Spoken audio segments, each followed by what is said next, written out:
नमस्कार दोस्तों। हम सभी लोग जीवन में सफल होना चाहते हैं और कुछ कर दिखाना चाहते हैं। अगर हम जीवन में सफल रहना चाहते हैं, कुछ करना चाहते हैं, तो हमें 10 बातें याद रखनी होंगी। सबसे पहली बात, अहम ब्रह्मास्मि, यानी मैं कुछ भी कर सकता हूँ। मेरे अंदर भगवान की शक्ति है। भगवान मेरे अंदर बहुत सारी देवी देवता, कहा जाता है कि 36 करोड़ देवी देवता हमारे शरीर के अंदर है।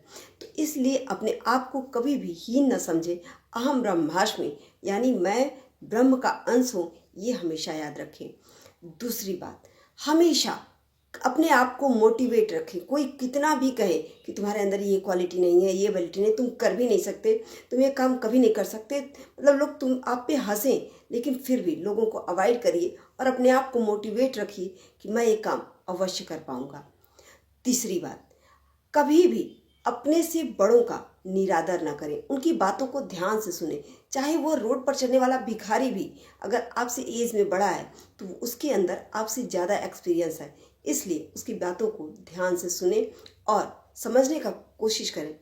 चौथी बात, निंदक नियरे राखिए आंगन कुटी छवाए, यानी आपकी जो लोग निंदा करते हैं उनसे कभी भी दूरी ना बनाए, बल्कि ये सोचने की कोशिश करें कि वो अपने आसपास अगर हमारे निंदा करने वाले हैं, हमारी बुराइयां बात करने वाले लोग हैं, तो उनको ये ना सोचे कि वो बुराई बात करता है, मेरे बारे में हमेशा बुरा सोचता है, बल्कि उसकी बातों को ध्यान से सुने। अगर हमारा शत्रु हमारे आसपास है तो हमारे अंदर बहुत सारी, अगर शत्रु मजबूत है तो हमें तरह तरह से सबक सिखाएगा, हमें दांवपेच सिखाएगा, हमें लड़ना सिखाएगा, हमें उससे कैसे बचना है ये सिखाएगा। तो इसलिए निंदकों से कभी भी दूरी नहीं, बल्कि निंदकों को ये सोचिए कि हमें वो जो निंदा कर रहा है उससे, उस कमी को हमसे अपने अंदर से निकालना है। पांचवी बात, कभी भी अगर हमारा मित्र, बहुत ज़्यादा मित्र हो, दोस्त हो, ये बड़ी बात नहीं है, एक ही हो। कहा जाता है कि भगवान कृष्ण अकेले अर्जुन की तरफ थे और उनकी पूरी सेना दुर्योधन की तरफ थी, फिर भी जीत पांडवों की हुई। क्यों? क्योंकि एक मित्र अगर अच्छा है, सही है, तो वो सही राय देगा। याद रखिए, अगर आप चोर के साथ रहोगे तो आप चोरी नहीं किए रहोगे, फिर भी पकड़े जाओगे। और अगर आप एक साधु के साथ रहोगे तो आप अगर चोर भी हो तो भी आपके लोग पैर पूजेंगे कि एक साधु का मित्र है तो जरूर ये भी साधु ही होगा। तो इसलिए संगति हमेशा अच्छी रखें और मित्र कम रखें, लेकिन अच्छे रखें। छठवीं बात, हमेशा दोस्तों की पहचान करें, यानी ऐसे लोग जो कि आपकी हमेशा चापलूसी करते हैं, आपकी तारीफ करते हैं, आपके मुंह पे बहुत तारीफ करते हैं और पीठ पीछे बहुत सारी शिकायतें करते हैं। तो ऐसे लोगों से बच के रहें, यानी चापलूसों से बच के रहें, ये ज़्यादा जरूरी है। यानी मित्र हमारा शत्रु ही हो लेकिन सही बात बोले, और मित्र ऐसा ना हो जो कि मुंह पे कुछ और करता हो और बाद में कुछ और, वो ज़्यादा खतरनाक होता है। सातवीं बात, हमेशा ये ध्यान रखें कि आपके अंदर किसी भी चीज़ की कमी है, आप कमज़ोर हैं, तो उस कमजोरी को ही ताकत बनाइए। यानी अगर मैं, जैसे रविंद्र जैन जी हैं, अंधे हैं, लेकिन उन्होंने रामायण का पूरा गाना गाया और आज उनकी आवाज़ को सभी लोग जानते हैं। तो हमारे अंदर जो भी कमियां हैं उसको ये मत सोचिए कि मेरे अंदर कमी है, मैं कुछ भी नहीं कर पाऊंगा। अपनी कमियों को भूल करके आगे बढ़िए, आप सफल जरूर होंगे।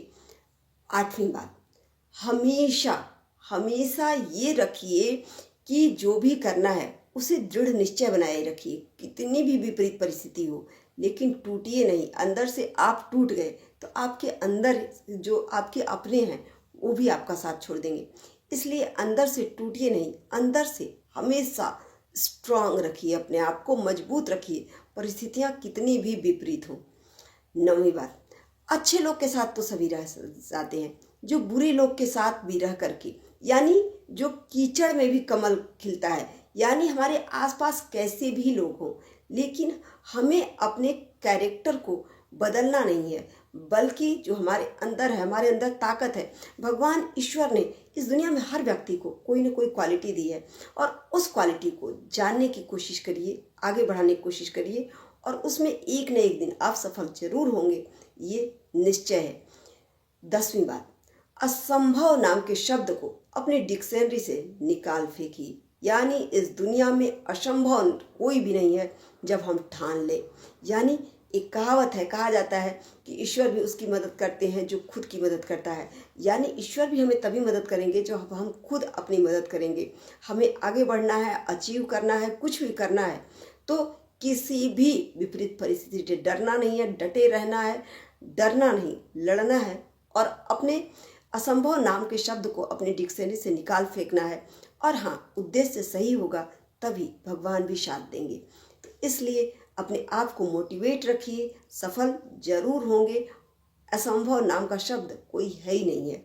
इसलिए अपने आप को मोटिवेट रखिए और सफलता के लिए हमेशा आगे बढ़ते रहिए। नमस्कार।